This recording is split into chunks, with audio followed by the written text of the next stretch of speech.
I've got this lovely remix of The Legend of Zelda here.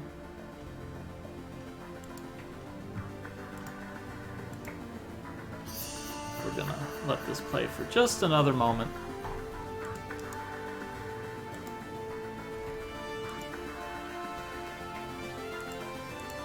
I think we've got all our racers are up here. We just gotta watch this trailer for whatever the heck it is that's being advertised.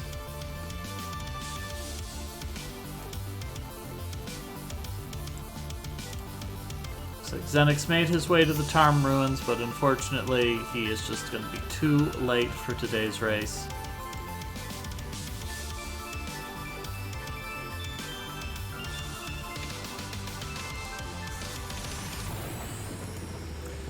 Checking out our players, we've got 1 death here for Nighty. We've got 4 deaths here for Anisep, 8 deaths for Hopscotch. Plenty of deaths for our players. I don't think there's any sort of a reward for completing the game with 0 deaths.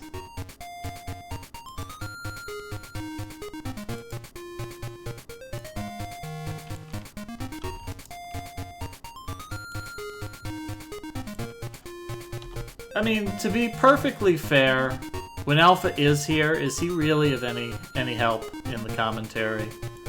I don't know. Let me send a message out to Alpha 5, although it looks like he's offline, so I'm not certain what, if any, benefit that will have.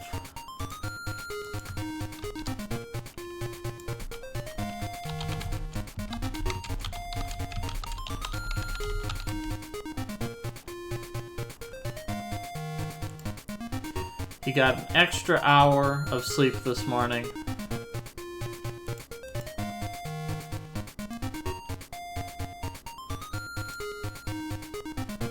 We'll go ahead and we'll get these things set up.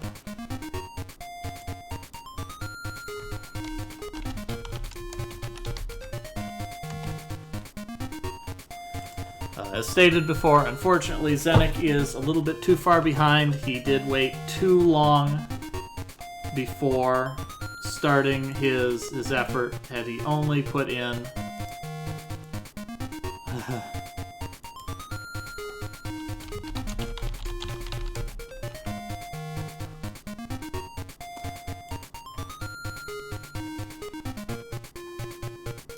if he had only started half an hour earlier, he probably would have made it, but unfortunately he'll have to catch up on another segment. Next week's segment is going to be the grand finale. We are going to play Dungeon 8 and the finale of the game. Our players are going to fight some particularly vicious bosses. So that will be an exciting opportunity for any one of these players to capture the first place finish. Hey, there's Alpha. Yes. I am here. Glad to see you. I was just commenting here. We've got our 4 racers up on the stream. We've got Nighty, Hopscotch, Anisep, and someone 325. Unfortunately, Zenik Reverie is not going to make it. I was just watching a Zenik Reverie stream, and unfortunately, a question mark shaped stone proved to be a colossal obstacle for him completing last week's goal in time to join today's race. Oh, that's a shame. Also, mildly surprising. I feel like that's one of the more obvious puzzles. I don't know. For some reason, that posed a huge problem. He solved the pot puzzles in the Hero's Cave very quickly. He immediately picked up on the I'm not supposed to jump 3 tile gaps, so he didn't waste any time on that. But that did prove to be an obstacle, and I think we're off with all of our players.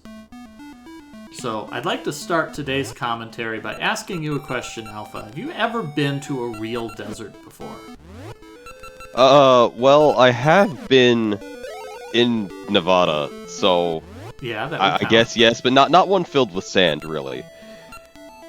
I did have an opportunity one summer many years ago. I went to Arizona and I spent a summer at a dude ranch out in the middle of the desert, riding horses and dodging cacti.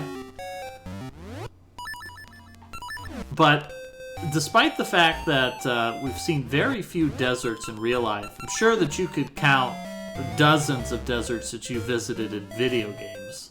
Oh, yeah. I'm just trying to think, where would be the first one? The first one might be Shifting Sandland. So that's a. Oh no, wait, that's not true. That's World 2 of Mario 3. That's a good one as well. Or Mario 2 has the second world as a desert as well. Yeah. Then you got the Gerudo Desert. However many times you end up going there. Yeah.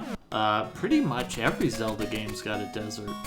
I'm trying to think if there's any Zelda games. 1 and Zelda 2 really don't, although I think one of the areas are called deserts. Well, I mean, Zelda 1 does have, like, the 5 screens that are just nothing but sand and levers. I always just thought them to be like the beach, though, because, like, the ocean's right there. Into Mega Man Zero Necromantis stage. That feels like yeah, Mega Man late. Zero, the first one, you go to the left. Yep, you go to the left and you get to the desert. Yep. I mean, Mega Man X2 had Overdrive Ostrich's stage, was a desert. Yeah. So we're looking at our players, trying to make some progress here. Someone is spending a lot of time poking around here in the Lost Woods, but it looks like Nighty is the one who has picked up immediately on the progression here. That he remembers a certain captain telling him that he needed to explore some ruins first, and that's a big important piece of information to remember, because that's precisely the next breadcrumb he needs to be following to progress in the story.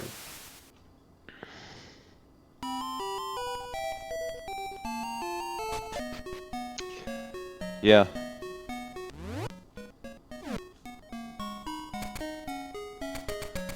So I did give the players another little poke to see how much we can distract them. But I did let them know that at this point in the game, they do have access to all 4 of the golden beasts.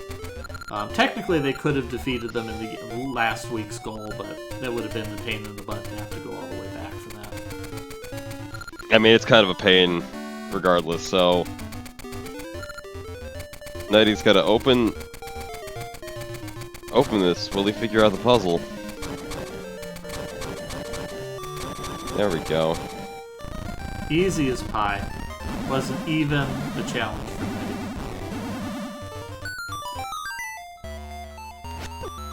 So I wonder if someone is looking for golden beasts.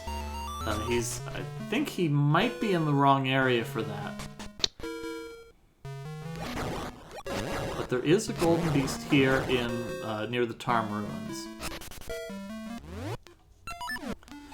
Anisep has found the bottom of the ship. So this is where it gets kind of confusing, because this ship is clearly pointed downwards, and yet we're going to see over on Nighty's side that the prow of the ship is sticking up out of the sand. Yeah, I think maybe in Subrosia you're upside down. Yeah, I mean, it could be. We could be dealing with a Hollow Earth situation. Yeah, I was about to just say Hollow Earth.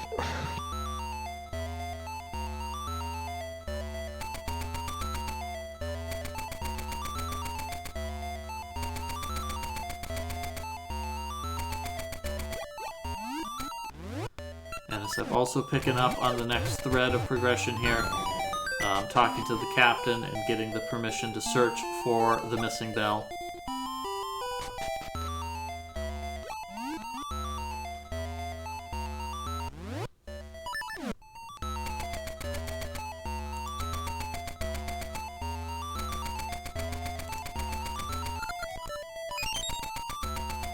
Golden Lionel is the Winter Beast. Oh, here it is. Yeah, someone has found the Winter Beast. So it looks like someone may be spending some time in today's goal looking for all of the beasts.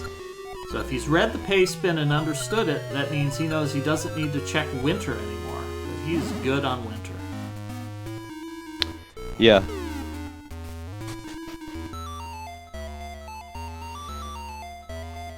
Now, Nighty's looking for this guy's head, which is in the top right. Yeah, it's easy to lose a lot of time here because there's all of these quicksand pools, and if you fall down one of them and you realize some of them have a door underneath them, you could wind up wasting a lot of time checking every one of them manually before realizing that no, there's like supposed to be a sort of a puzzle here.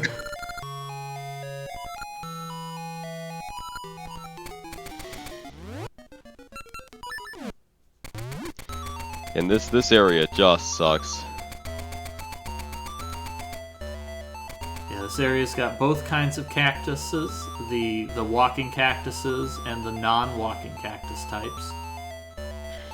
We don't have any vultures in this one, though. Nintendo is very fond of putting vultures in the desert levels.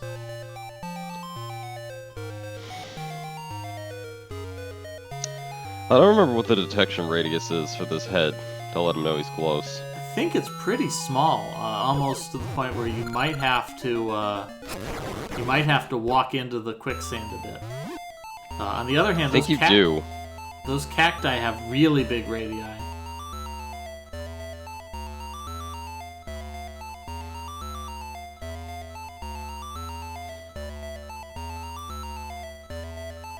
So treasure box there, but I don't think that's going to help Nighty. No, that's just a ring. Just a ring, Alpha says dismissively. Well, yeah, when you have a cursed ring equipped, how are you supposed to equip other rings? Okay, I think Nighty is keyed in on needing to get closer to the quicksand, but there you go. Nighty finds it. Easily done by Nighty. He's making great progress in today's goal. It looks like all of our players may have picked up on the thread of exploring the ruins makes them need to talk to the captain. So that's good. There was a little bit of concern on my part that the players might forget because, it's been a week since they last played. And the captain's comment to need to explore some ruins, it's really ambiguous because ruins are the sort of thing you see an awful lot in Zelda games, to the point where you start having to really differentiate between what's a ruin as opposed to a catacomb, as opposed to a collapsed temple, as opposed to, a number of other dilapidated structures that adventurers in Zelda games explore almost incessantly. Yeah, well, this was the Tarm ruins, so helps itself out a little bit. Someone sees the two Subrosians say that they're going to play another hide-and-seek game, and he makes the correct choice. He says no, and he leaves.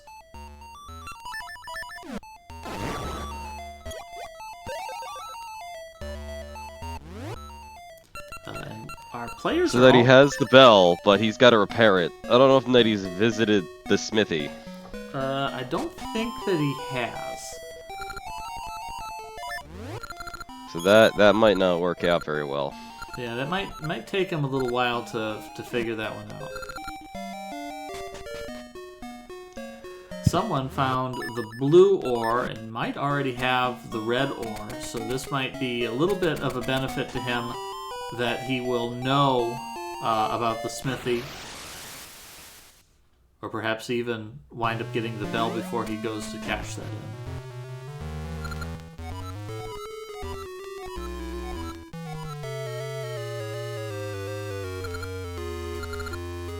So Nighty realizes his captain is an incredible engrave.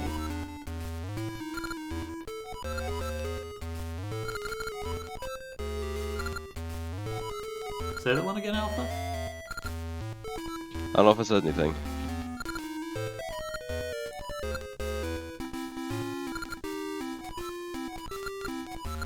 Now Nighty has realized that his knowledge has expired in its usefulness. He's got the stupid bell, and now he needs to polish it, and he's never seen anybody who offers to polish things before. Anisef's just going to steal this skull. He's just taking this home with him. I don't think I've ever seen the text box. He got water up his nose. And he's gone. I've literally never seen that text box. At This least is I don't think so. This is the beauty of blind racing, that we get to discover these brand new things that even though we've played these games a dozen times, there's always something new to be found.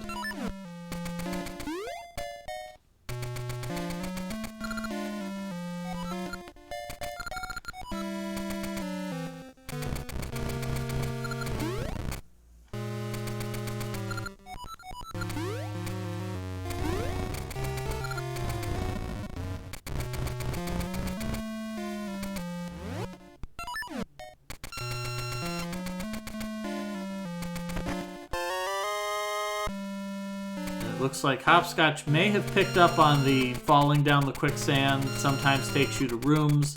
That could be an unfortunate loss of time because he might wind up just dropping down every single one of these quicksand pits.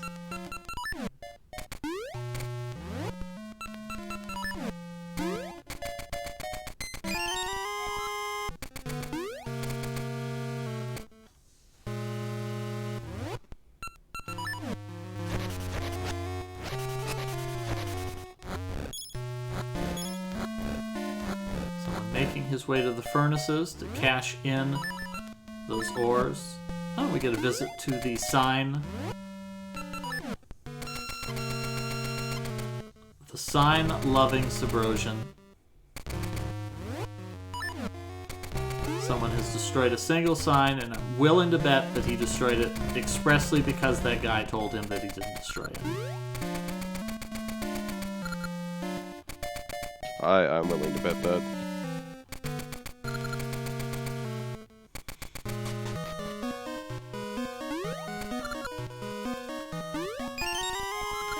Hopscotch still, I don't think, still hasn't made his way to the far end of the desert to find the skull.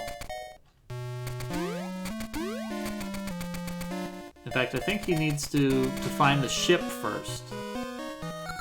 And he wouldn't necessarily expect to find a ship just in the middle of the desert.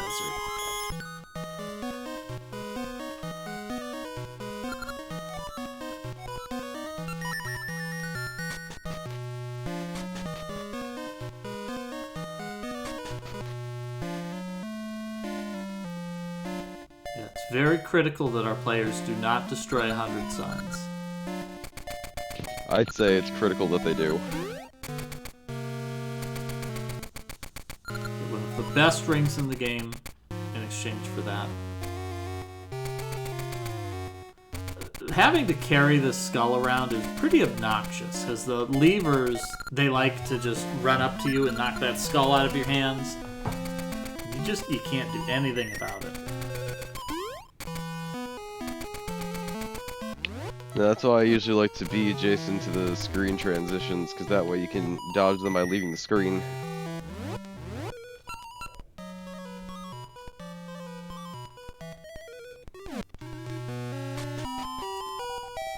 And so I'm still looking for the proper one of the quicksand pits.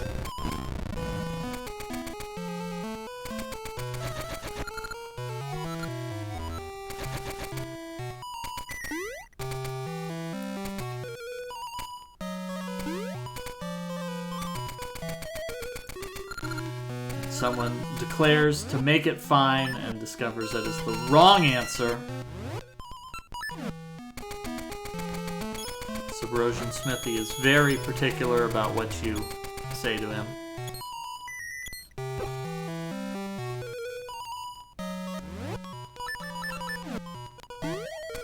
And undoubtedly, someone will immediately be disappointed that he got an upgraded shield, because it's one of the more unuseful items that you get in this game.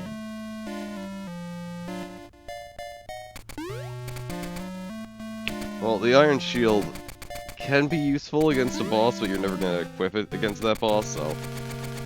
Yeah, it feels like there's always something that you would rather have equipped other than a shield. Hopscotch heaves his skull somewhere into the desert, and it's lost forever.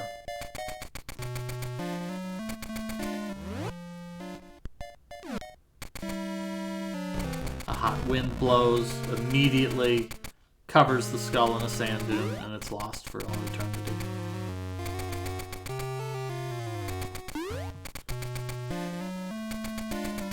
That Hopscotch is wishing he had his mermaid flippers right now, then he'd be able to use his sword.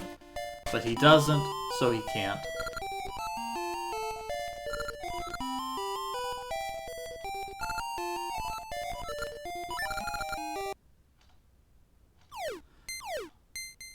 Someone using his boomerang to cut the grass. No idea that that is, in fact, what that's intended to do.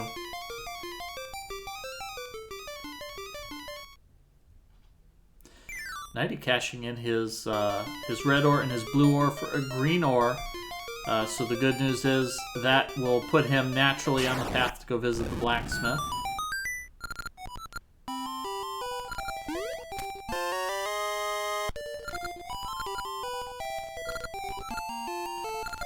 Except once again, trying to steal the skull, take it home with him, put it on decoration in his house.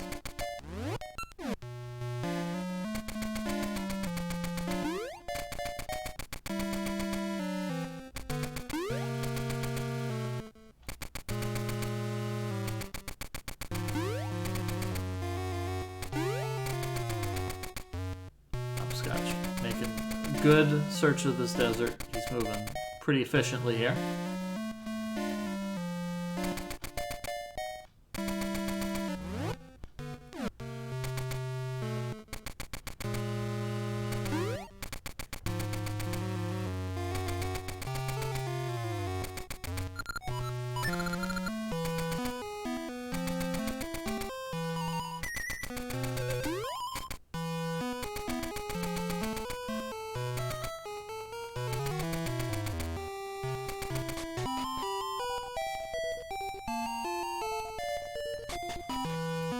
Hopscotch has found it.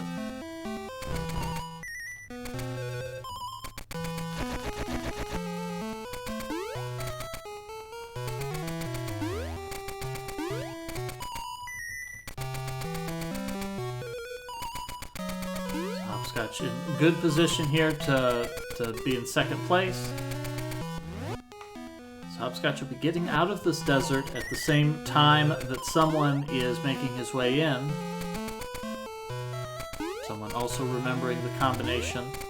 Sure, all the players memorized that combination about 2 goals ago.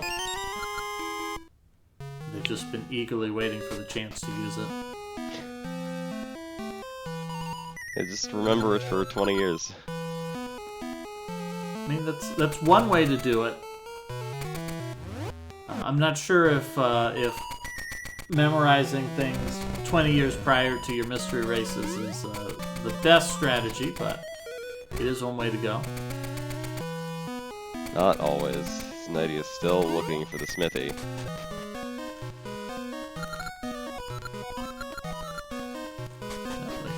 But he's going to do it in style. He's taken Rosa on a hot date to the smithy.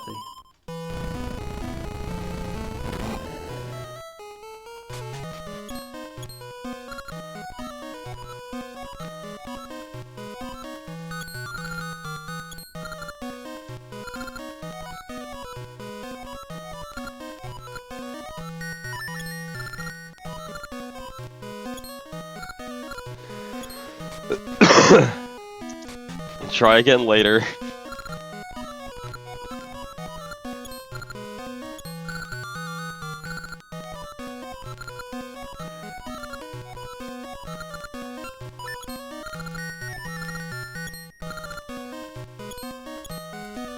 someone has lost his head, has to go back and find another one.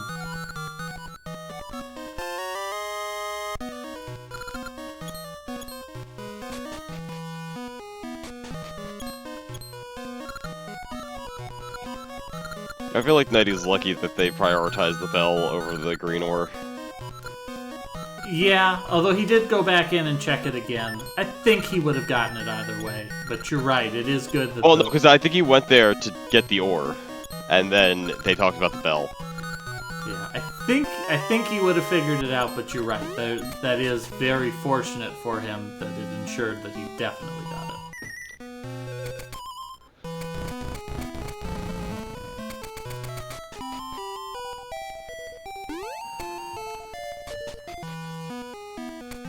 Hopscotch is really unenthusiastic about exploring this corner of Subrosia. I think he's still a little burned from his explorations of the Temple of Seasons in the previous goal.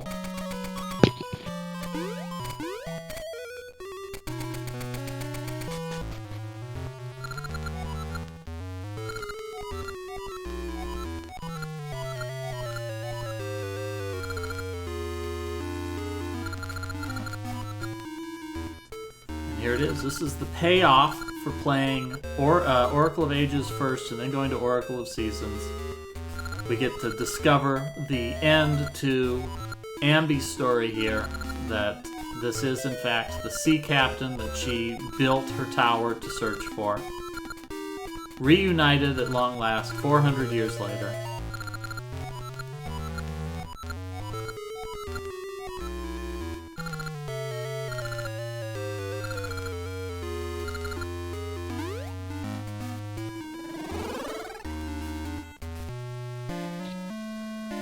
Alright, here we go. Time to set sail.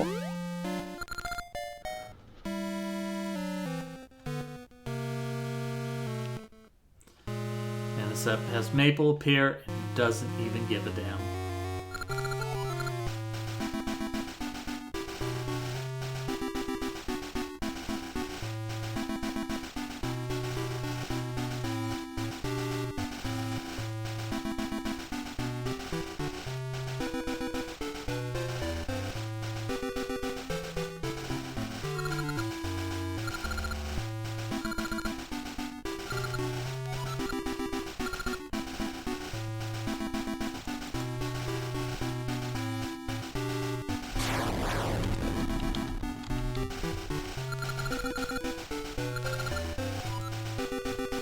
Here we have the best captain in all of the Zelda games, even better than Captain Linebeck.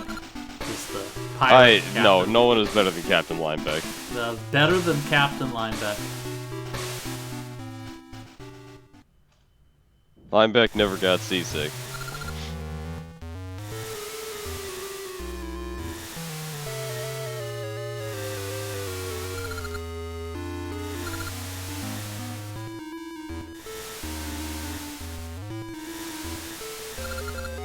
Hopscotch has got his pirate bell, following very closely behind Nighty here.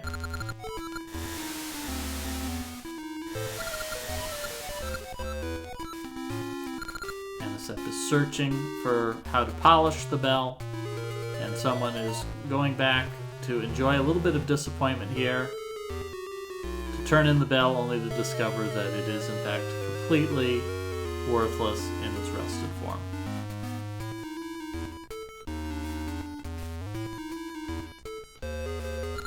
Not even looking at that red bomb.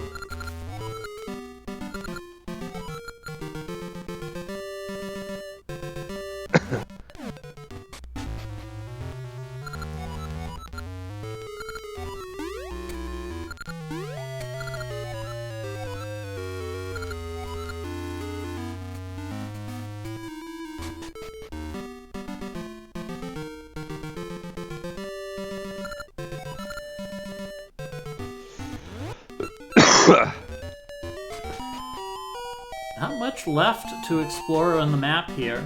They knocked out the desert in the bottom right. Now they're exploring the graveyard here in the bottom left. Yeah, and they could make that 3-tile jump to skip having to change the seasons here. That not only save them, but if they're clever enough to head up there in autumn, they'll get a piece of heart instead of having to come back later.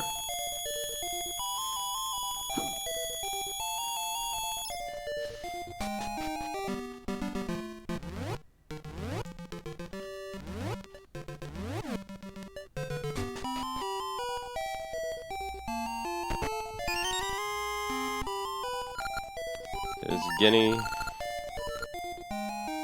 All right, here's the password.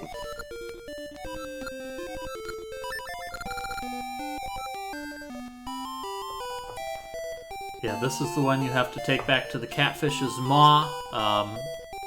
That way you can bring him back to his house and to his gravestone. Yeah, that sounds right. And in exchange, you get a secret seashell.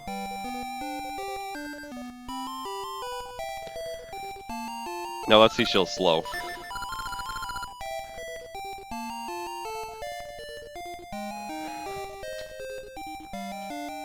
Hopefully Nighty takes note of this one little point, telling him that he needs to go to the library of the past.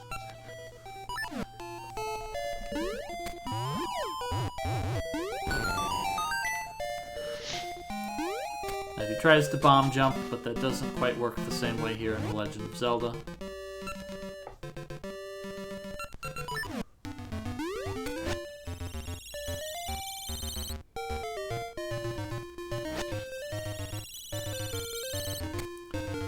Steering this ship across the sand.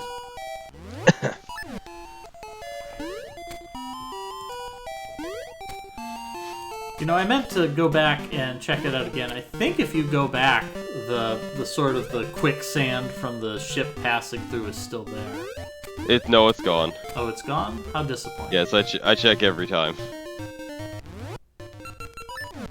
So, fun little fact about where we are. The Rod of Seasons does damage to undead enemies. I just found this out somewhat recently, and by that I mean like I was just playing this part and I had the Rod of Seasons out. I just swung it and they one-shot the guineas. Yeah, I think I heard that when I was watching a Seasons randomizer the other day that was on. Yeah, actually, when you posted that clip, I then also heard the one undead enemy it doesn't hurt. Which we're gonna discover. Oh, I never shortly. knew it hurt undead enemies. I mean, it's a kind of a cute little sort of a secret. Of course, for classic Zelda players, the wand is actually a pretty decent weapon. Particularly if you're the sort of person who's going to go all the way and play a swordless game. The wand makes that much easier because once you get it, you basically just use it like a sword. But not so with the Rod of Seasons. The Rod of Seasons is a lot more particular about what you can use it on. I like how Nighty has gone every which wrong way. None of these gravestones move. There is a secret. One of the gravestones in the bottom left, there is a spot you can dig behind it to find a secret room. But there's nothing in it. That's only useful if you play Seasons to Ages, and then there is a secret that sends you there.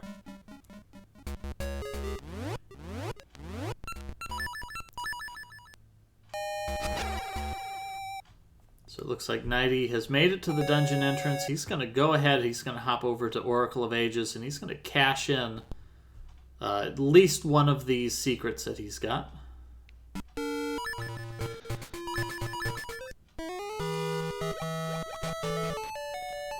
He's very close to where he needs to be. He is. Does he remember, though? He might not remember how to get to the library.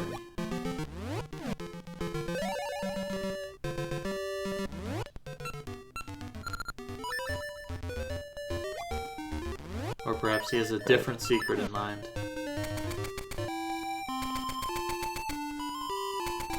It's also possible he thinks that the library is somewhere here in the city.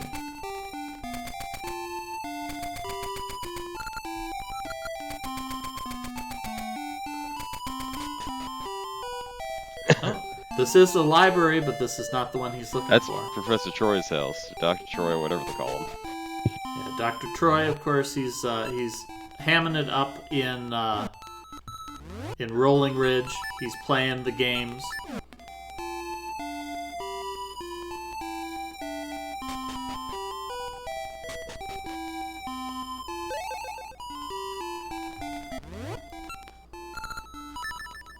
It's starting to come back to Nighty. He remembers there's another much bigger library.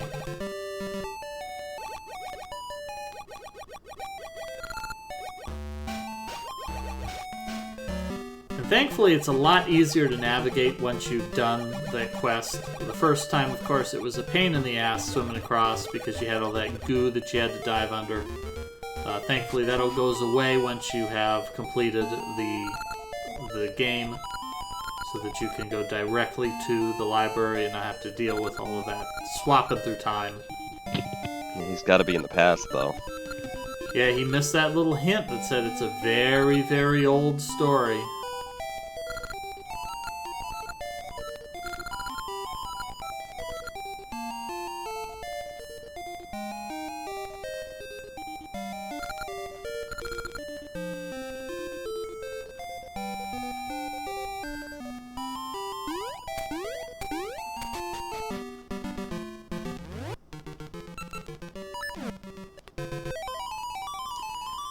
Hopscotch and Anisep are neck and neck here. Neither of them really seems to want to go into the dungeon. They're sort of in a, I just want to poke around sort of mentality. But this is the opportunity to get this out of your system, because when Mystery Tournament starts up, you're not going to have this kind of luxury to explore around. You really do need to be focused on what is your goal and complete it. Hopscotch has found the dungeon, but he's leaving. He doesn't want to be here. He wants to be somewhere else.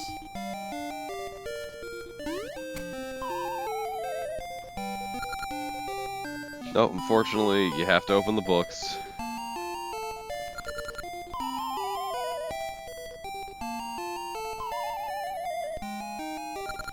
Yeah, it's not one of those puzzles where you know where the walkway is and you just do it. This is you actually have to do the puzzle.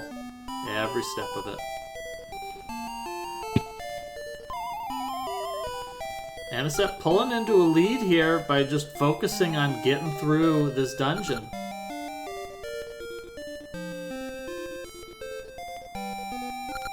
Looks like Hopscotch is gonna swap things. I bet Hopscotch wants to get that piece of heart, so he's gonna make it autumn so that he can grab the piece of heart.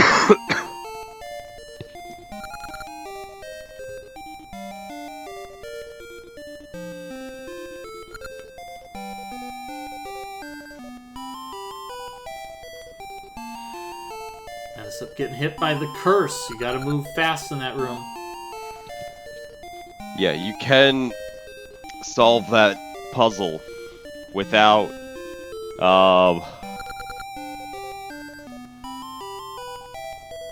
you can beat that room without solving that curse, but it's very hard. And Hopscotch does it. Yeah, Hopscotch is pretty good at doing those 3-tile jumps. Okay, quite there, good. Alpha? Yeah, I don't know.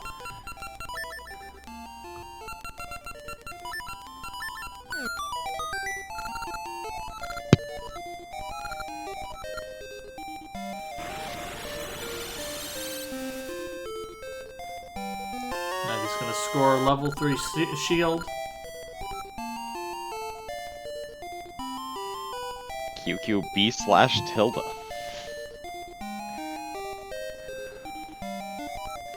Someone also gonna grab that piece of heart and into the dungeon. So completely different than a ruin. We do have a crypt here. It's also completely different than the ancient tomb that we saw in the Oracle of Ages. It's important to get your crypts, your tombs, and your catacombs all sorted out in your mind if you're going to be a Legend of Zelda speedrunner, naturally.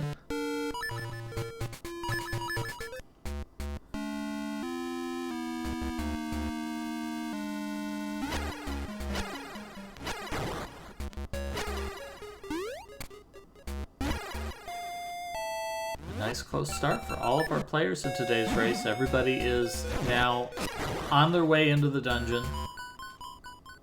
I think Nighty may have decided that he really didn't need that level 3 shield, so that even though he got that secret, he's not going to bother cashing it out. He's just going to finish this dungeon.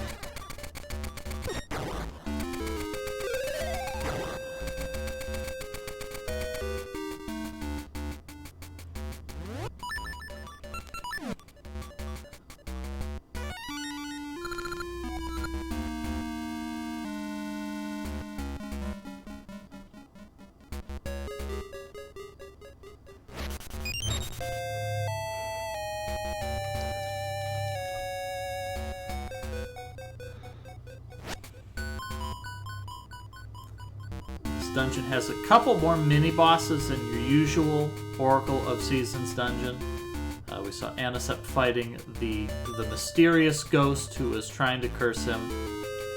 Pretty easy fight. He just splashes back and forth past you, and you just swing at him as he goes by.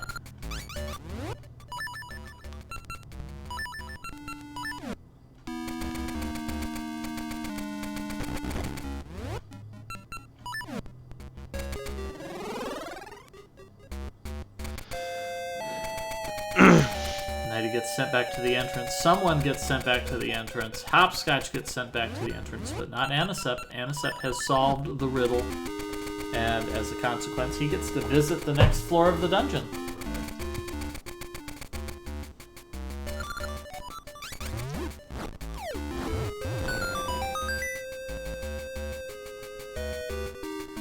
So, Nighty can skip this entire floor if Nighty is really fast here. And by that I mean it's possible. All he's got to do is go fast. He doesn't need anything else. Push the two rollers and then run up to the top. Yeah, the speedrun does that. It's incredibly tight timing. Interesting. I need to watch some of the speedruns of this one.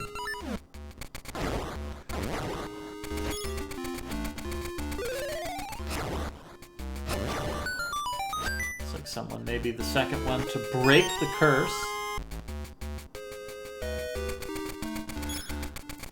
Which will put him ahead of Hopscotch and Nighty, despite entering last of our 4 players.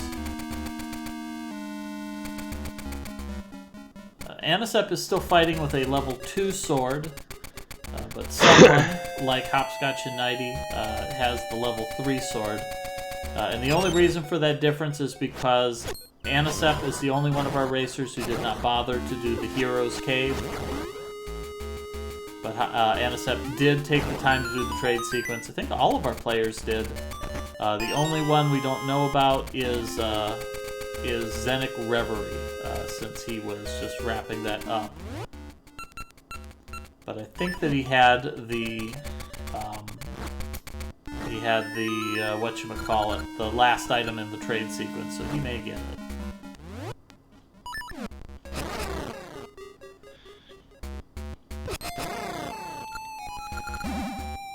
Now you're doing the cool kid strat, which is fighting the ghost while you're on the ledge before you jump down.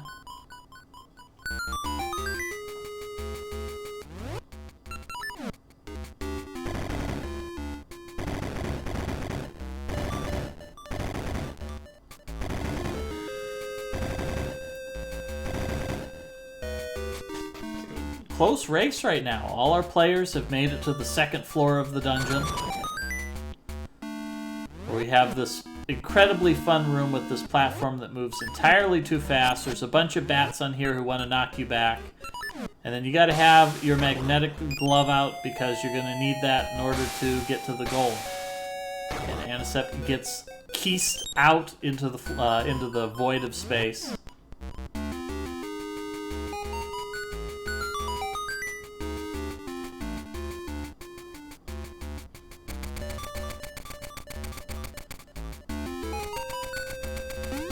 Anisep sees that the tiles are flying at him, acts on instinct to start slashing them, and realizes that he's somewhat lost sight of the goal here, in that his precious bridge is going away.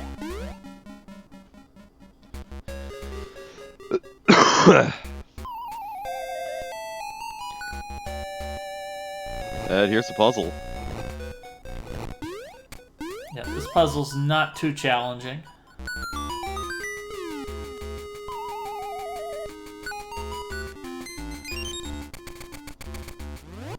Oh, Anisep resets the puzzle for some reason. He must think that he's... did have it wrong. That one, and then the top one, and then pull it down. There we go. Oh, there we go. Solve that pretty quickly. So Anisep is going to maintain his lead. Now you can make all these jumps, but they're hard. It's probably not worth it. Plus, it's just the Rock's cape is just a cool item. But you really want to get that. Yeah. Well, no, you don't skip Rock's cape, but you just get it earlier. I watched a Minish Cap speedrun the other day, and I had completely forgotten that the Rock's cape was also an item in that game. Yup, you get the cool down stab in that one.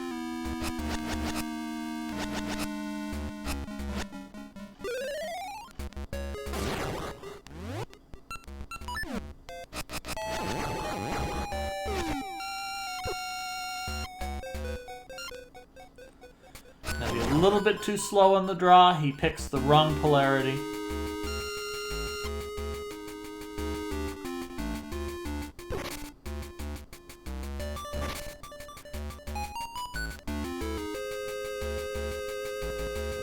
Gotta go a little bit faster than that, Anisep. Yeah, you should try getting some Pegasus seeds on. Or Pegasus seeds with Slingshot. That way Pegasus seeds with the swap. slingshot is a good way to do that one. No, this isn't faster.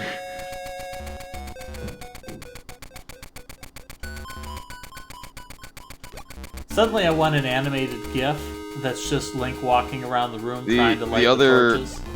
Other option is you do a U instead of what you're trying to do, because he's taking the long part twice.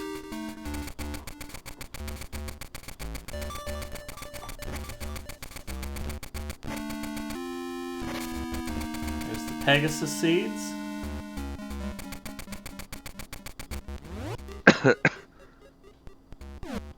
Oh yeah, And he's doing just the U. easily should be able to get it. It's time for another ghost.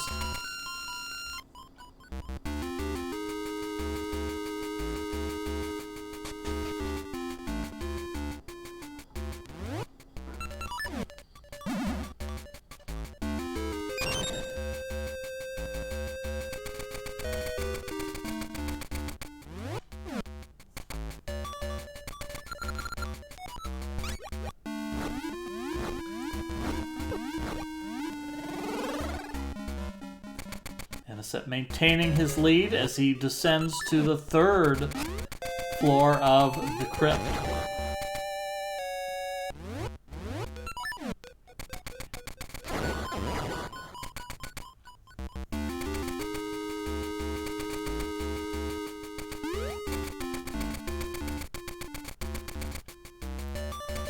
And I think we mentioned in a previous session that this is sort of a puzzle here. We've got the dark nuts in this room, and the dark nuts are affected by your magnetic glove. That it's you can pretty easily defeat them here by simply using your magnetic glove to just pull them into the pit. Yep.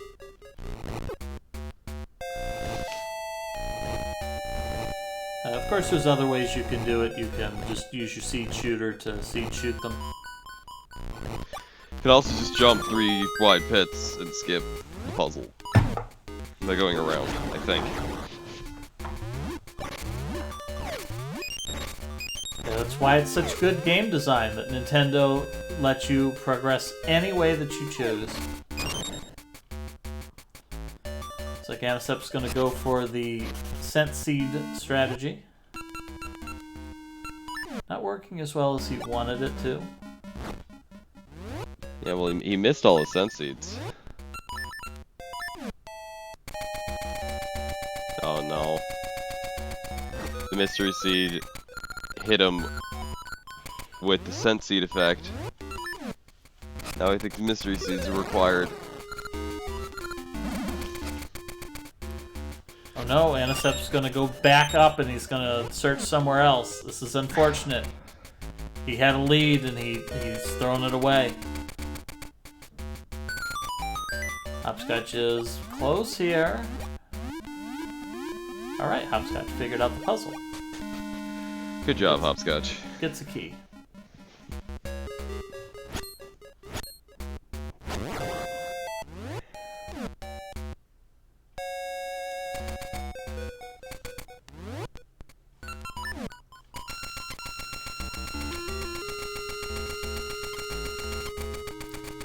It's Nighty's turn. Is Nighty going to be able to figure out this room? I think Anisep has realized that he's pushing this trampoline in the longest way possible. And I don't think he's even going to be able to get it where he wants it to be. And there we go.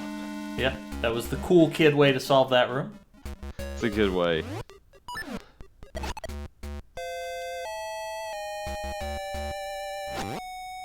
And this is an area you can skip the entire puzzle by just jumping. There's a lot of areas in this game that are skip the puzzle by jumping. Now you can't defeat a Will-O-Wisp or a Jinx with a boomerang.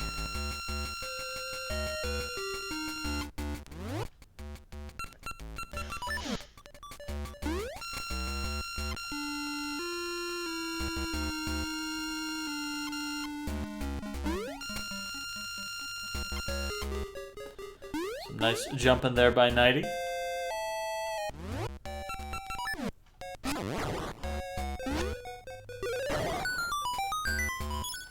Someone has defeated the ghost and is going to make his way down to floor number 3. Unsurprisingly, Nighty has reclaimed the lead. Not a shock there. Nighty is one of our more skilled racers.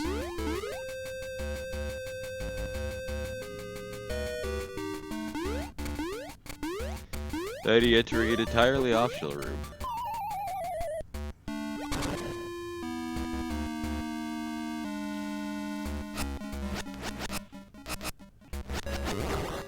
What could be in this treasure box here that Nighty is about to grab?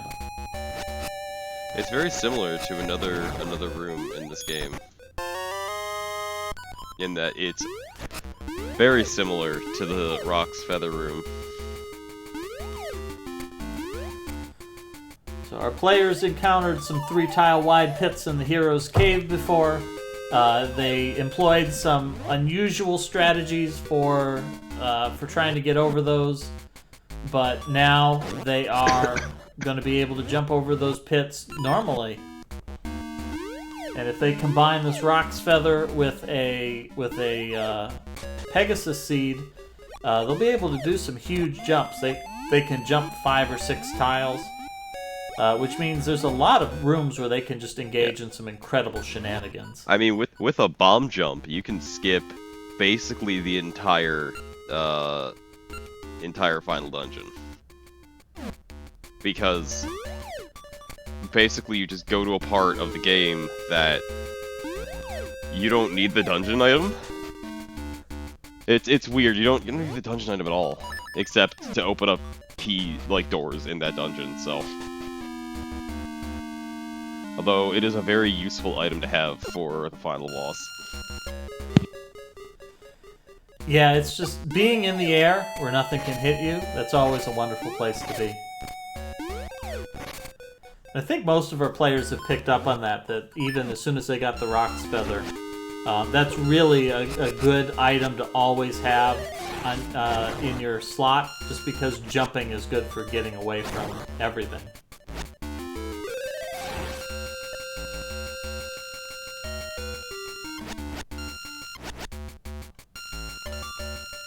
Now dealing with these little coins. These coins look like they're in the wrong game. These seem like Bomberman enemies.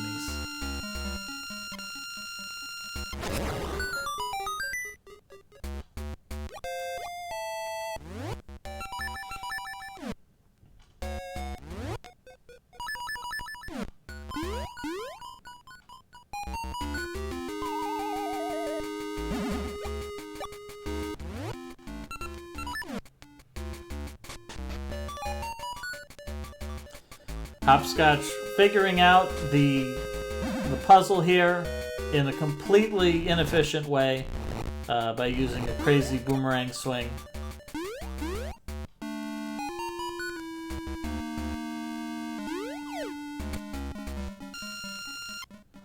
Hopscotch. Again, there's lots of ways to do that room.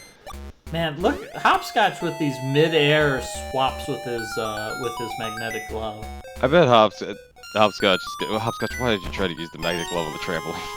I mean, maybe it was use one of those magnetic trampolines. That you do that cool thing where you jump on it and then you use the magnetic glove straight down, like you're doing a plunging fist attack, but instead you fly up into the air. That'd be pretty sweet. That would be neat.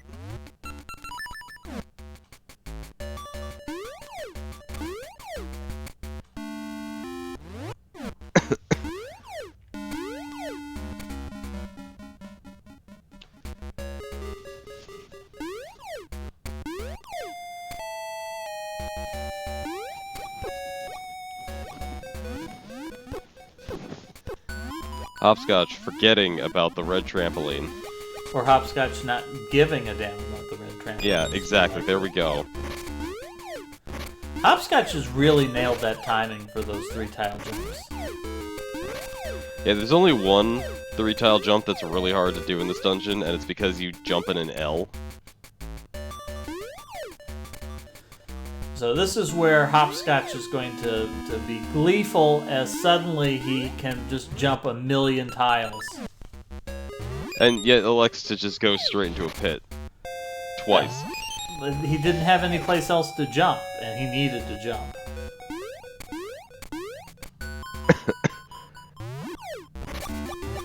Hopscotch gonna go through this useless room. But he's got his cape, so he'll go through the useless room fast.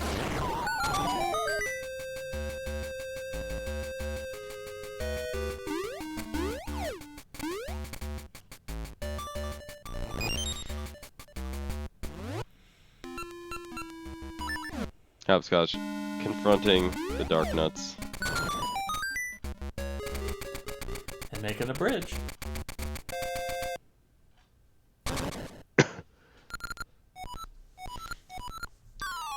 Now for the oh-so-hard puzzle of fighting these ghosts.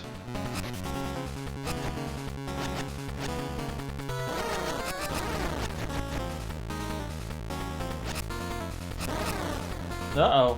Maybe let them blow out all of the torches, and back to the surface he goes. I looked at that, and it's like, what's the penalty for for all the torches going out? And I'm like, oh right, it's the original penalty.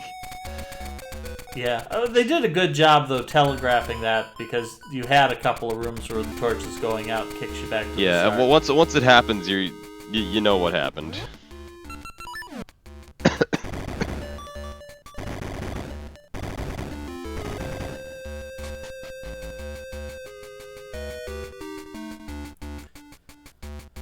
That he has no choice here but to just go right back through everything and find his way back to that boss. He has triggered an awful lot of Armos Knights here. And level 2 boomerang kills them real quick. Yeah. It seems like Nighty might have forgotten that that's a thing, though.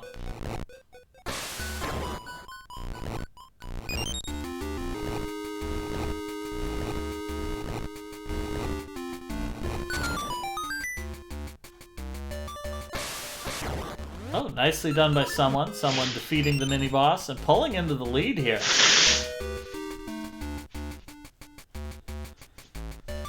We've got one of these obnoxious staircase maze rooms.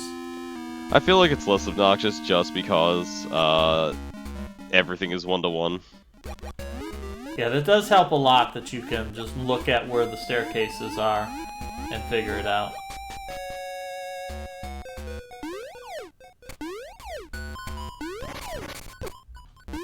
Chest contains a single rupee. A waste of someone's time.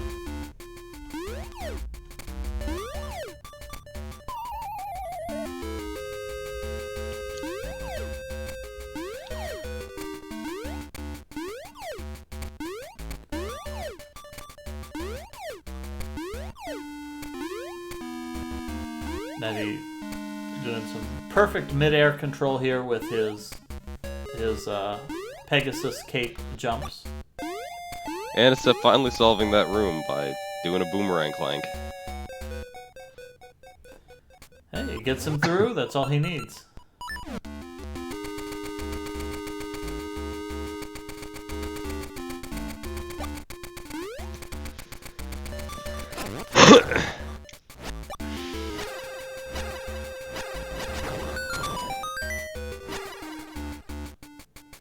I was looking at someone's inventory, and someone has 90, like, other seeds and 2 Pegasus seeds.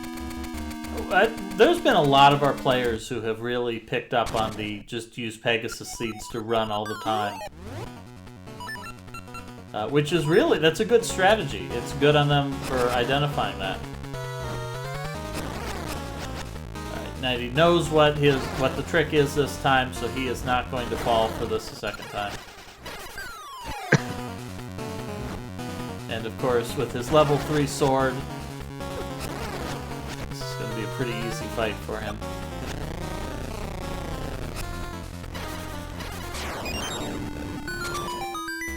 But he is still behind someone. Needs to move a little faster. So here's a hard puzzle for someone. Let's see if someone can solve it. He hit all the switches. He solved it. Failed.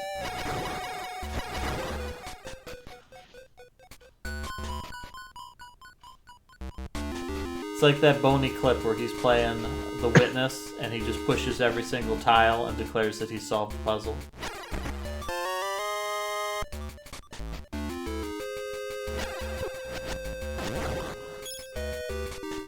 Well, someone solved it.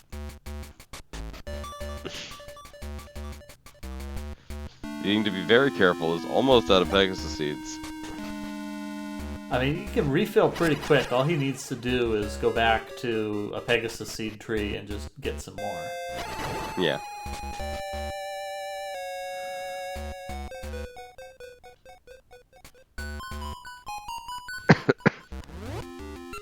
And then Hopscotch just skips that moving platform, says, why does this platform even exist?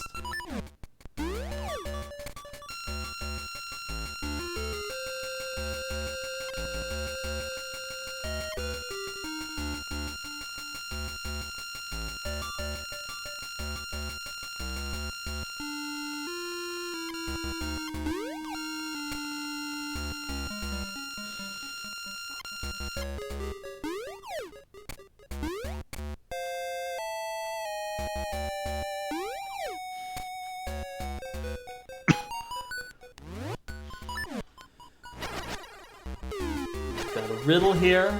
Someone needs to hit this owl statue and get his clue that'll tell him which ones that he needs to activate.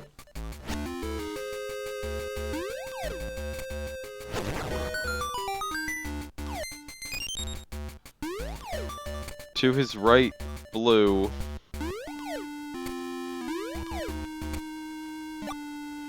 He To just his needs bottom, or to his right red, to his bottom red, only he shall shine blue. Or I guess his eye.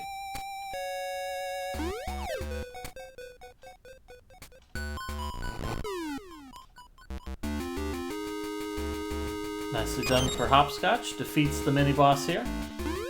And collects his checkpoint.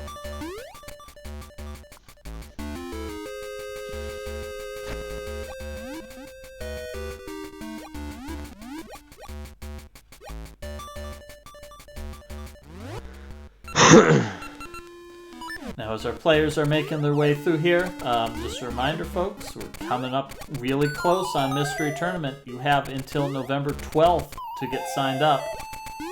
Mystery Tournament will be starting on December 1st, and this channel is just going to be loaded with lots of races.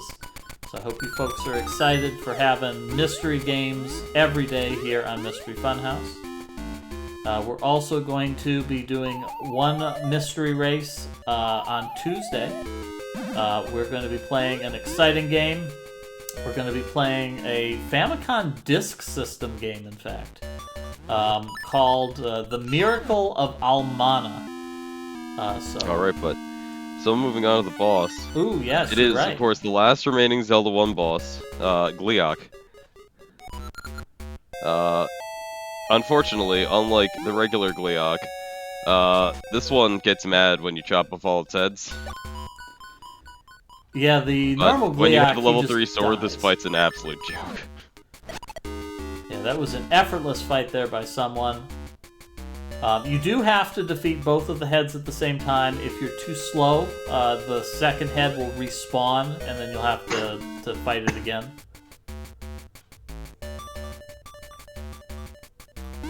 but not a problem for someone. He is loaded up on attack power, dealing a lot of damage. So, wonder if he might even put off the dot done and do a little bit of exploration. I think that's what he's going to do here.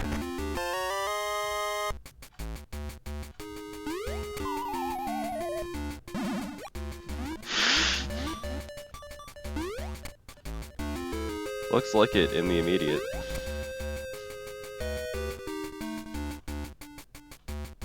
It's not too surprising. Completed today's goal pretty quickly. I think he might have been anticipating it taking longer than this. Might be checking for Gasha seeds. Since he's completed a dungeon, has plenty of enemy kills to respawn all those trees. Nighty also moving on to Gliok.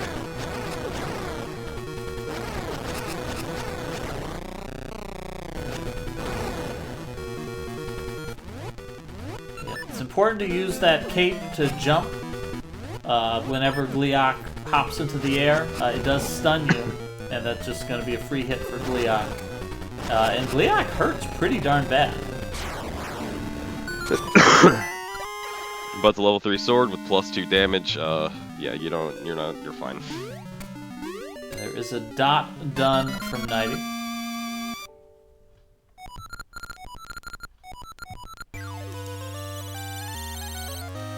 Nighty finishing in first place with an SRL time of 1 hour, 2 minutes, 10 seconds.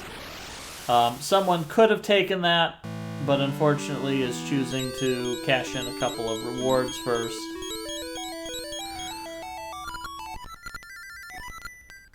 Oops, someone realizing that he is all out of seeds. Gotta find a Pegasus seed tree.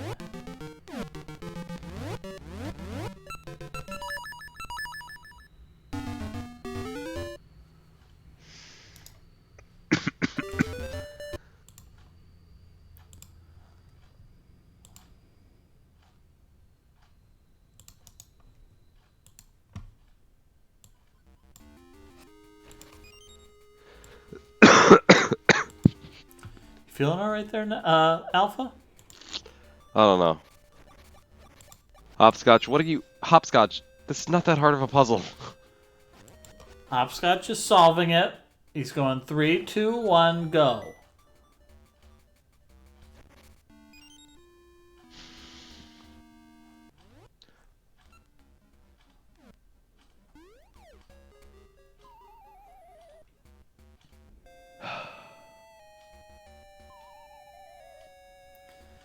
Anisep sees that there's a switch that's completely out of reach.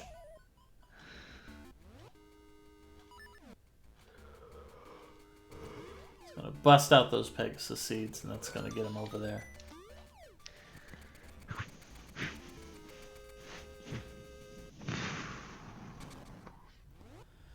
It's Anisep's turn to fight the mini-boss here.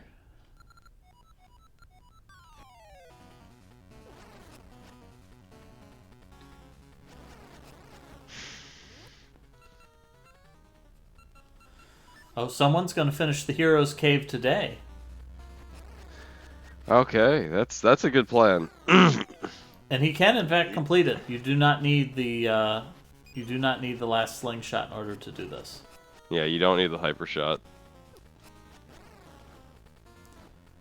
I can't recall if someone was already here. I think someone already seen this puzzle. I know Hopscotch has already seen this puzzle.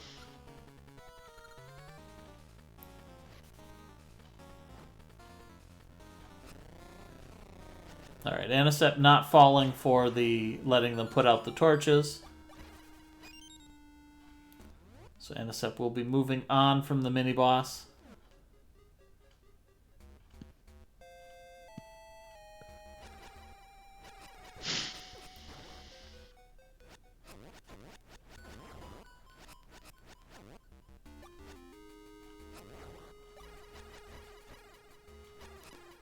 Someone has found a third pot, but needs to get one more.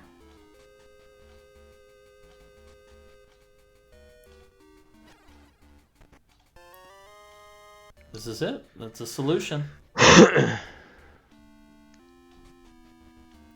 And thankfully, someone has brought plenty of money because he's probably going to need some of that for solving the final puzzle.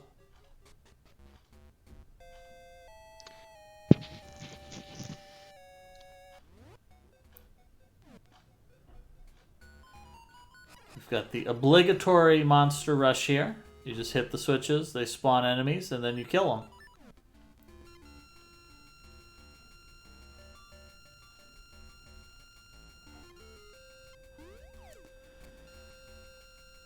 Hopscotch solving the puzzle here, and then dropping immediately back to the first floor. I'm listening to Hopscotch's audio. Hopscotch was not really sure what he was doing. I mean, it is possible that you hit 3 of the switches and you manage to solve it, so it's not like it's that unlikely for you to just guess it.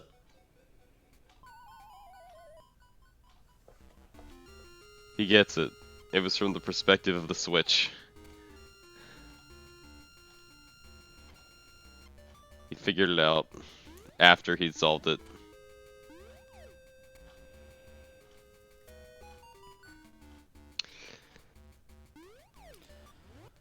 Someone making his way through this pretty easy boss for us. At this point in the game, all these fights are just trivially easy. Break out the flute! Whirl Seeds will work.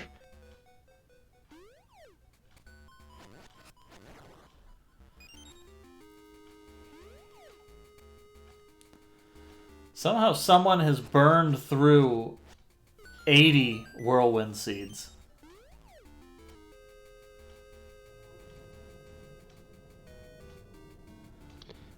We got these little spiky turtle things. Hopscotch moves on to Gliok. So this room in particular, bomb shoes can save you in a crazy amount of time. Because you don't have to do this thing with the boomerang. Which is very tight. It's Hopscotch. Hopscotch is getting trolled here by Gliok. Not picking up on this, jumping when he jumps. Alright, here we go. Hopscotch has got the trick down. He's just got to avoid taking damage.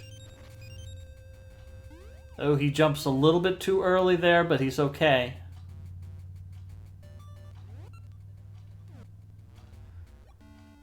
Alright, Hopscotch has got a good strategy here. Nicely done.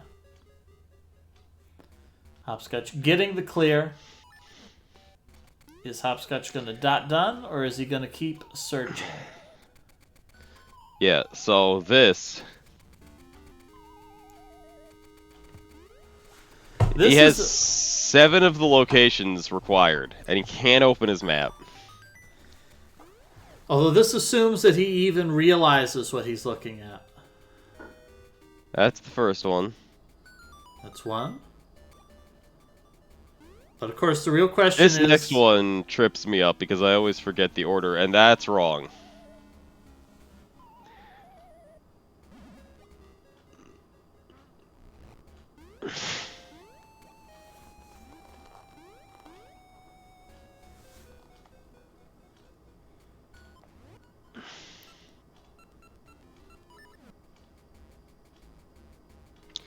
Hopscotch is gonna do some passwords.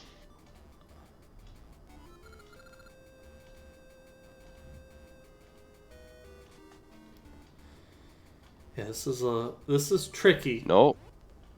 Yeah. Of course, there's still the question, does someone actually understand what's going on here, or was that first chest just a fluke? I think the first chest may have been a fluke. Because it's just the closest one. Oh, I think... And then 3. I think he's... Oh, nope. Yep, I think he understands what it is.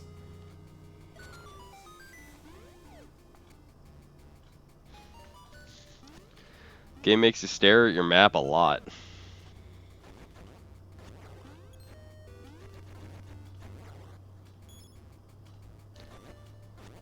Alright, do you remember where dungeon number 4 was?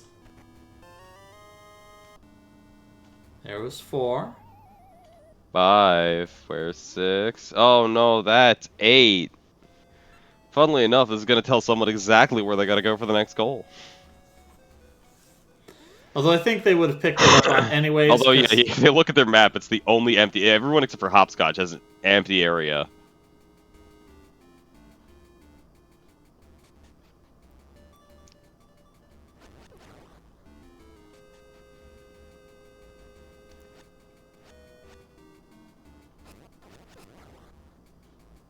That's it. He's got it.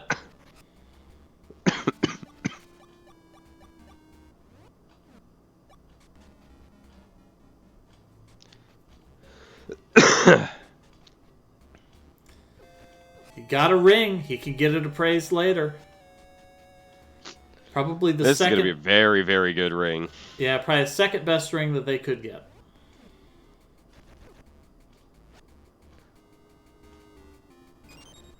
Even though I'd say the downsides to it, it might be very dangerous for the final boss.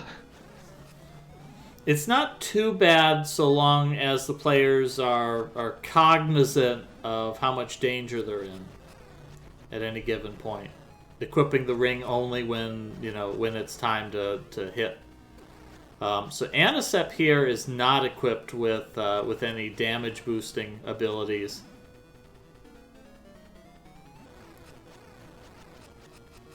So this Gliok fight is going to be a little bit tricky. See, the heads reattach themselves if you don't defeat them fast enough. Yeah, I personally just use spin slashes in the middle. Like, you can't mess it up if they all die at the same time. Why are people so allergic to spin slashes? Spin slashes are slow, and we're trying to go fast here. Got an Octo Ring, turn into an Octo Rock. Got a Rang Ring, upgrade your boomerang damage. Was that the Rang Ring level 2? Nope, just level 1. Oh, here we go. Okay. Cursed Ring.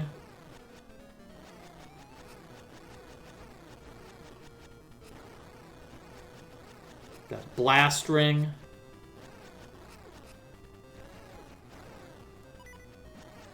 See, Anisep's getting into this ugly pattern here where he's trying to knock both heads off, but he's killing one head just seconds after the other one attaches.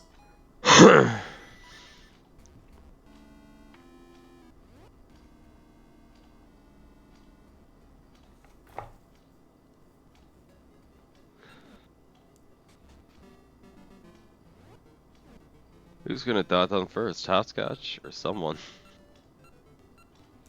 Yeah, at this point, either of them can dot done. So with that level 3 attack ring, someone will be dealing some massive damage.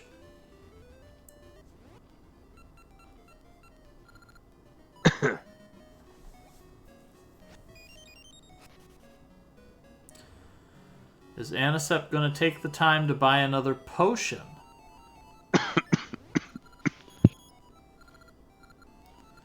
There's a Rang Ring for Anisep. Got a Maple Ring.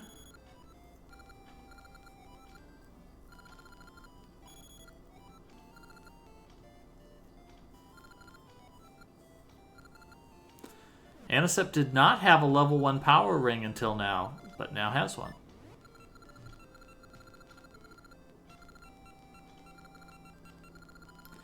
How is that the first damage up ring that Anisep has even found? Anisep didn't do anything. So that'll make Anisep happy to get a little bit boosted offensive power for this boss fight.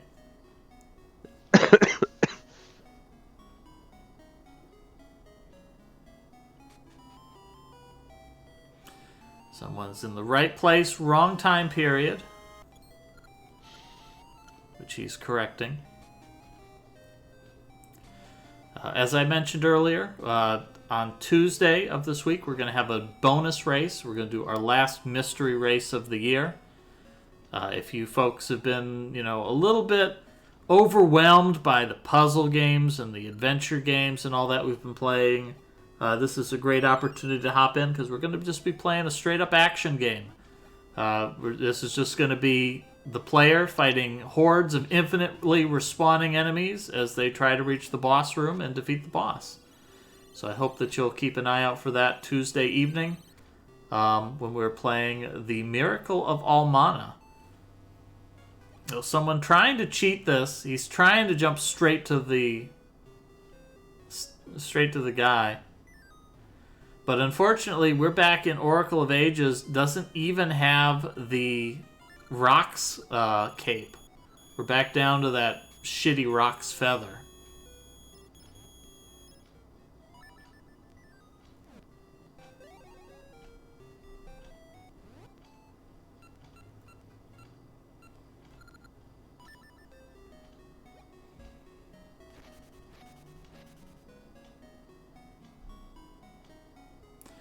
Hopscotch is also going to be doing the Hero's Cave here.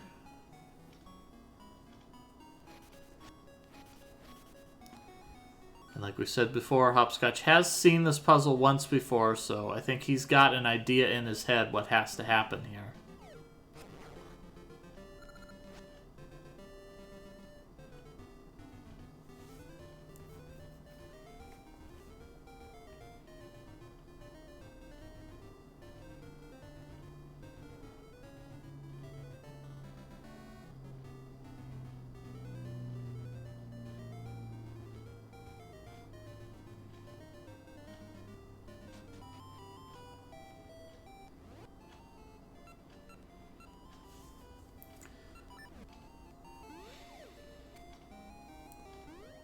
I think someone will be disappointed by the amount of effort he put into getting this, only to get a shield. Nobody gets really enthusiastic about the shield.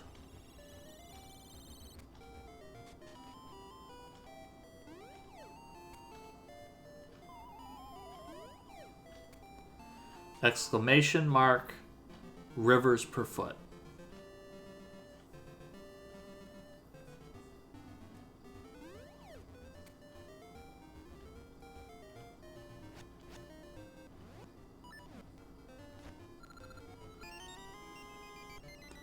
Hopscotch has it in his head that there's one more pot here that he can push. He's going to push the block. Oh, the block moves. Oh, that block moves. All right, here we go. He's got the solution. That was the hardest puzzle left. Should be pretty easy sailing from here. Someone is going to make his way back and cash in that secret for an upgraded shield. So we've got lots of buttons here. Hopscotch is just going to push a button and a bunch of turtles show up.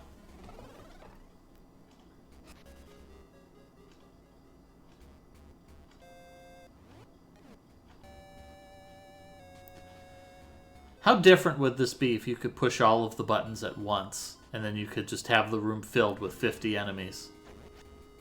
Well, Game Boy would probably the game has a limit of how many sprites can be on the screen, which is used in the any percent speed run to meet a rooster and then immediately fight Onyx because you spawn 16 roosters and that defeats the barrier of darkness. Yeah, that sounds about right. Someone has done with an SRL time of 1 hour, 19 minutes, 17 seconds. Hopscotch say that they lost their second place, however.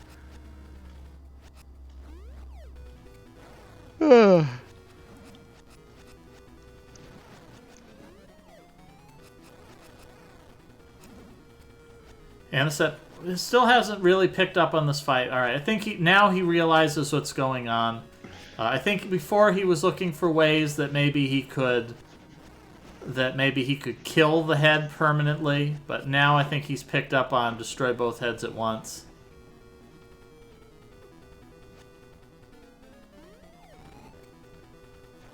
All right, Anicep's figured this out. Hopscotch used the flute.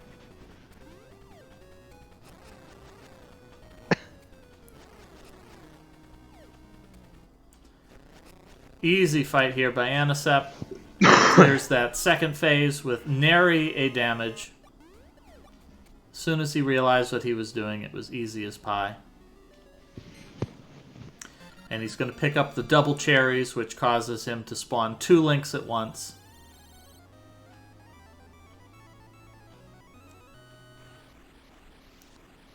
Double cherries, one of the more inspired items. Say that again, Alpha, please. I said, will Anisep done instantly? Looks like he might look around a little more.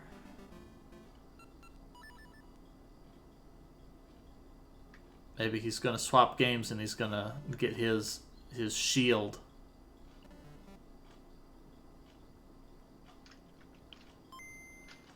What it's looking like. Alright, Hopscotch is doing this the smart way, which is send your boomerang on a journey across time and space. No, the smart way would take the bomb shoes. Does Hopscotch have bomb shoes? Might not, actually. Yeah, because the bomb shoes, you just walk to the other wall, you drop down a chew, and it just crawls across the blocks and blows it up. Alright, Hopscotch sees an old dude, which he's been warned by his mother not to talk to strange old dudes living in the bottom of caves.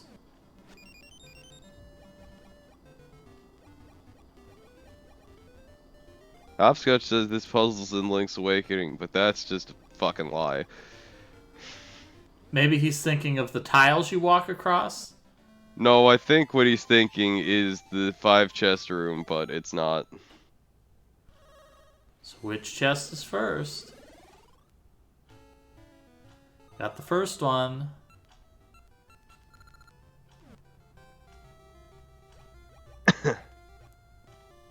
Second one is wrong. Luckily, it gives you that big meaty bzzz that tells you did it wrong.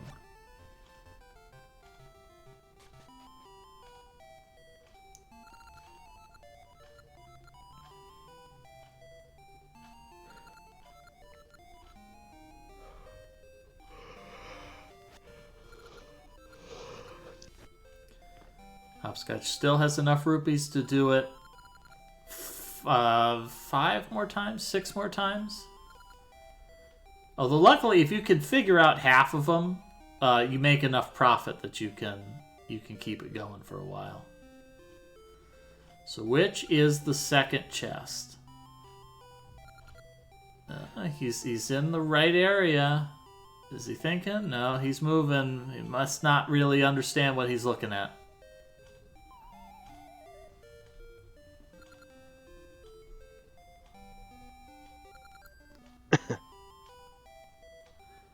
Looks like that first chest was probably just a lark.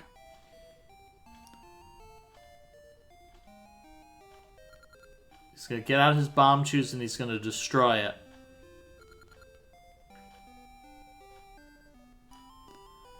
Digging for a hint.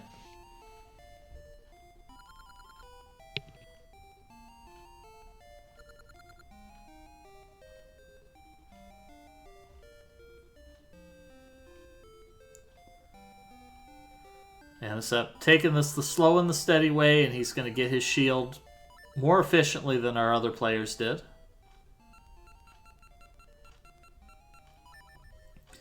Come on, Hopscotch. There's 7 chests left, and you already know which one is wrong. He's looking at his map. But it's the dungeon map. It's... Yep, you can't look at your world map from here, sadly. Question mark 5 Q9 pound symbol. That's a secret code. Nobody share that secret code.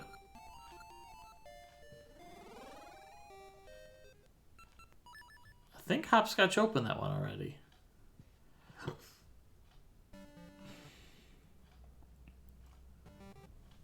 Oh, he was almost... nope, that's the wrong one. If I was Hopscotch, I would save and continue. And then just try and brute force it until it clicks. And then reset. That is an option, although he doesn't warp directly here. He'd have to do the stupid pot puzzle again. Yeah.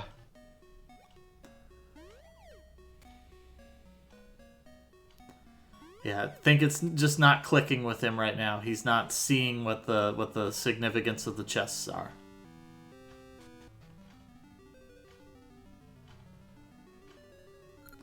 There's 2. Is he gonna put it together? Is he putting it together? Oh, he's kind of in the right spot. Does he understand it? Nope, that's the wrong one. I think he's making the connection here.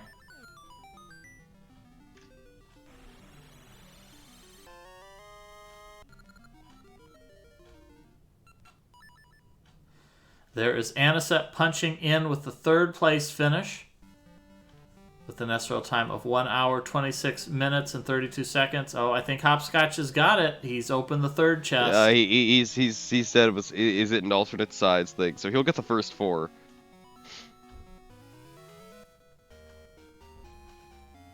Where was dungeon number 5?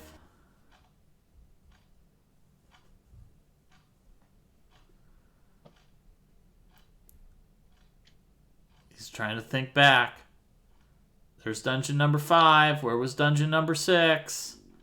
Nope, that was dungeon number 7. You just did that one.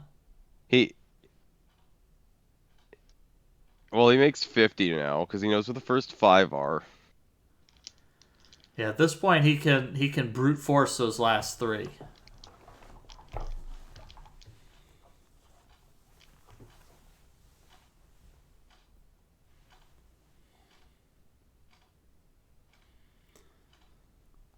So he's got a 50-50 chance of getting the next one if he just guesses.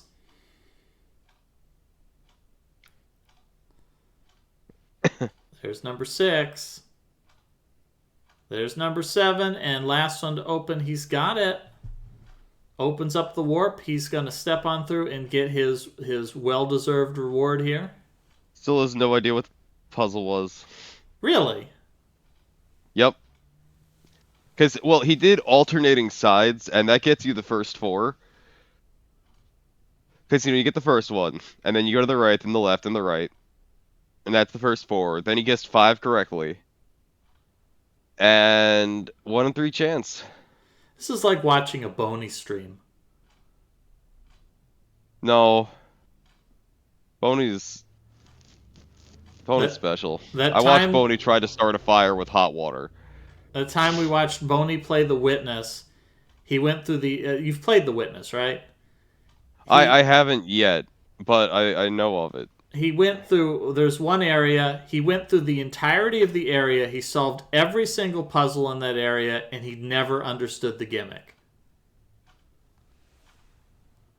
That sounds like Boney. That's the essence. The pure, unadulterated essence of a Boney stream. I did this. I didn't understand it. I liked it. That sounds about right.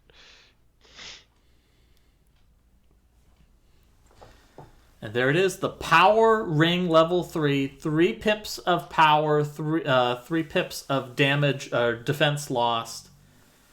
Really good for Hopscotch saying it's bad. Yeah?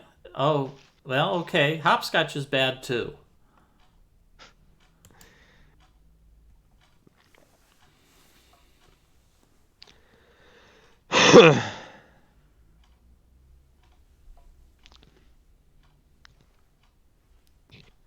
And there is the dot done from our last player, Hopscotch, finishing with an SRL time of 1 hour, 29 minutes, 46 seconds.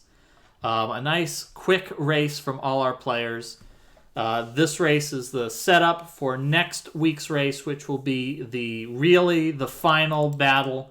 Our players are going to fight the final bosses of the game. Several challenging bosses to defeat. So that is going to bring us to the end here. We are going to have more races coming up next week. As mentioned before, we're going to be playing Part 5, the last part. That's going to come next Sunday, 1 week from today. So that will be an opportunity for our players to fight the finale, the final boss gauntlet, and experience the excitement of the last segment of the game, including that bonus boss that you only face when you are playing in a linked game. And then I'm a little concerned because the final 3 bosses of the goal next week are definitely the hardest bosses in the entire Oracle series. But you know, they're not running around with cursed rings, so they'll probably be fine. They will. And we will also have another race coming up on Tuesday, 2 days from now. We're going to be playing the Miracle of Almana for the Famicom Disk System. That's a Konami action game. So if you're familiar with Konami's Nintendo 8-bit era titles, you'll recognize a lot of the sound effects, a lot of the gameplay. And that's going to be a game of lots of weapons and grappling hooks. So I hope you folks will join us for that on the evening as sort of a warm-up for the Mystery Tournament festivities. We're going to go ahead and raid Ann K. Ann K does mystery games on Sundays, and she's playing some MSX games, playing an MSX game called Goblin. I don't know anything about it, but it'll be a lot of fun to see what's going on there. So I hope you folks will check that out and see if that's any good. Thank you, Alpha, again for joining us. I'm sorry that you seem to be feeling under the weather today. Yeah, I just wanted to make sure that I was still able to be here, though. So hopefully you'll feel better next week so you can join us for the grand finale, and we can have a lot of fun for that. Yeah, it's going to be a good time. All right. Everybody have a good evening. Have a good weekend. And join us here again on Mystery Funhouse, where we'll play another exciting mystery game. It's always a blast having you folks here, and I hope you'll join us again soon. Have a good night, and see you again next time on Mystery Funhouse.